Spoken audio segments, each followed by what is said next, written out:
Subscribe చేసేటప్పుడు పక్కనే ఉన్న గంట సింబల్ ను నొక్కి యాక్టివేట్ చేసుకోండి. ఆల్రెడీ సబ్స్క్రైబ్ చేసిన వాళ్ళు కూడా దయచేసి బెల్ బటన్ ను యాక్టివేట్ చేసుకోండి.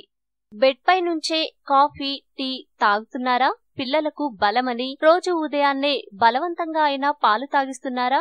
ఆరోగ్యానికి మంచిదని గ్లాసులు మీ చిన్నారులకు పట్టిస్తున్నారా? అయితే ఒక్క క్షణం ఆగండి. మీరు తాగిస్తున్న పాలు మంచివేనా, కల్తీవా? సిటీలో దొరికిన పాల కల్తీ ముఠా వ్యవహారం చూస్తే బాబోయ్ అని నోరెళ్లబెట్టాల్సిందే. హైదరాబాద్ సిటీ శివార్లలోని మచ్చబొల్లారంలో బయటపడిన ఘటన కలకలం రేపింది. ఓ పాల కేంద్రంపై దాడి చేసిన బాలానగర్ ఎస్ఓటీ పోలీసులకు నివ్వెరపోయే నిజం తెలిసింది. ఓ లీటర్ పాలను తీసుకుని అందులో చైనా మిల్క్ పౌడర్ కలుపుతున్నారు. చిక్కదనం కోసం వంట నూనె కలిపి పెద్ద పెద్ద మిషన్లలో వాటిని తిప్పుతున్నారు. ఇలా వచ్చిన కల్తీ పాలను మార్కెట్లో విక్రయిస్తున్నారు. పాల కేంద్రం తరహాలో నడుస్తున్న ఈ నకిలీ కేంద్రం నుంచి 450 లీటర్ల కల్తీ పాలు, 35 కేజీల చైనా పౌడర్ ను స్వాధీనం చేసుకున్నారు. చైనా మిల్క్ పౌడర్ మార్కెట్ లో తక్కువ ధరకు దొరుకుతుంది. 1 లీటర్ మంచి పాలను తీసుకుని అందులో నీళ్లు, చైనా మిల్క్ పౌడర్, చిక్కదనం కోసం ఆయిల్స్ కలిపి 3 లీటర్ల వరకు చేస్తున్నారు. ఇలా తయారైన కల్తీ పాలను హోటల్స్,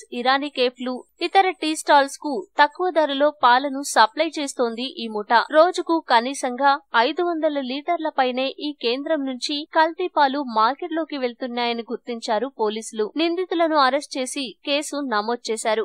ఈ వీడియో మీకు నచ్చితే లైక్ చేయండి, అందరికీ షేర్ చేయండి, కానీ సబ్స్క్రైబ్ చేయడం మాత్రం మర్చిపోకండి.